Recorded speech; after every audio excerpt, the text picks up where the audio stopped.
হযরত আলী রাদিয়াল্লাহু তাআলা আনহু 40 হিজরিতে কুফা নগরীতে শাহাদাত বরণ করেন। আলী রাদিয়াল্লাহু তাআলা আনহু এর খেলাফত কাল ছিল 4 বছর 9 মাস। আলী রাদিয়াল্লাহু তাআলা আনহু এর মৃত্যুর পর হযরত হাসান রাদিয়াল্লাহু তাআলা আনহু খলিফা হন। তার খেলাফতের সময় ছিল 6 মাস। হযরত হাসান রাদিয়াল্লাহু তাআলা আনহু এর খেলাফতের 6 মাস মিলিয়ে নবীজি সাল্লাল্লাহু আলাইহি ওয়াসাল্লামের ভবিষ্যৎবাণী পূর্ণতা পায়। নবীজি সাল্লাল্লাহু আলাইহি ওয়াসাল্লাম ভবিষ্যৎবাণী করেছিলেন যে আমার পর এতদিন খেলাফত থাকবে। তো হযরত হাসান রাদিয়াল্লাহু তাআলা আনহু এর 6 মাস খেলাফত মিলিয়ে এটা পরিপূর্ণ হয়ে যায়। হযরত হাসান রাদিয়াল্লাহু তাআলা আনহু 6 মাস পর হযরত মুয়াবিয়া রাদিয়াল্লাহু তাআলা আনহু এর সাথে চুক্তি করেন এবং তার হাতে খেলাফতের দায়িত্ব তুলে দেন। মুয়াবিয়া রাদিয়াল্লাহু তাআলা আনহু খলিফা হওয়ার পর দেশ অনেক সুন্দরভাবে চলতেছিল। ইসলামী হুকুমত অনেক শান্তশিষ্টভাবে চলতেছিল। কারণ মুয়াবিয়া রাদিয়াল্লাহু তাআলা আনহু অনেক ভালো রাজনীতি বুঝতেন। তিনি কাতিবে ওহী ছিলেন, আল্লাহর নবীর সাহাবী ছিলেন।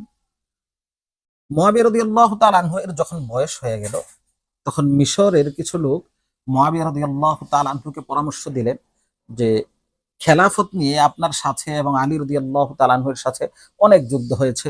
সেই যুদ্ধে মুসলমানদের অনেক ক্ষতি হয়েছে, অনেক মুসলমান শহীদ হয়েছে। তো আপনার বয়স হয়েছে, আপনি এখন দুনিয়ার থেকে বিদায় নিলে আপনার পর খেলাফত নিয়ে আবার সমস্যা হতে পারে। তাই আপনি জীবিত থাকা অবস্থায় আপনার ছেলে ইয়াজিদকে খলিফা হিসেবে ঘোষণা করে যান। মিশর, কুফা, বসরার অনেক লোক আপনার ছেলে ইয়াজিদকে খলিফা হিসেবে গ্রহণ করেছে। দিক দিয়ে তারা মিশর, কুফা, বসরায় ছড়িয়ে দিল যে মুয়াবিয়া রাদিয়াল্লাহু তাআলা আনহু ইয়াজিদকে খলিফা হিসেবে ঘোষণা করেছে। সম্মানিত সুধী, মুয়াবিয়া রাদিয়াল্লাহু তাআলা আনহু প্রথমে এই বিষয়টা শুনতে পারতেন না।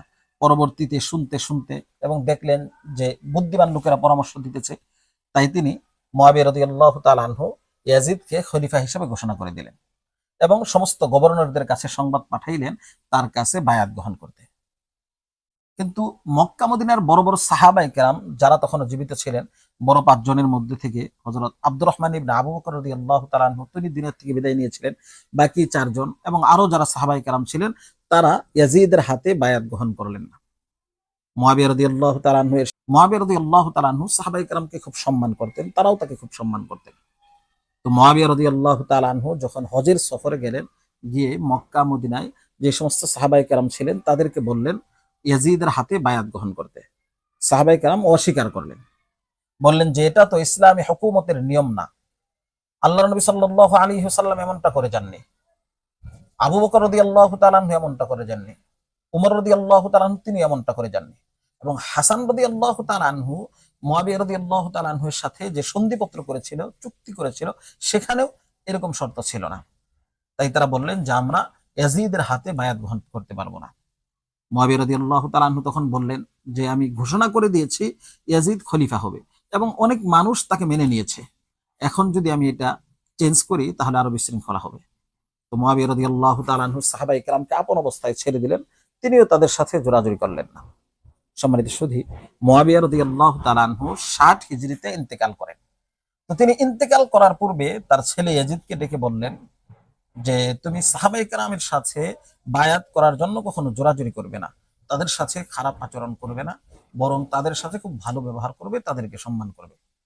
সম্মানিত সুধী, মুয়াবিয়া রাদিয়াল্লাহু তাআলা আনহু মৃত্যুবরণ করার পর ইয়াজিদ মদিনার গভর্নরের কাছে সংবাদ পাঠিয়ে দিল যে যারা এখনো আমার হাতে বায়াত হয়নি তাদেরকে অবশ্যই বায়াত হতে বলুন এবং সাহাবায়ে কেরামকে বায়াত হতে বলুন।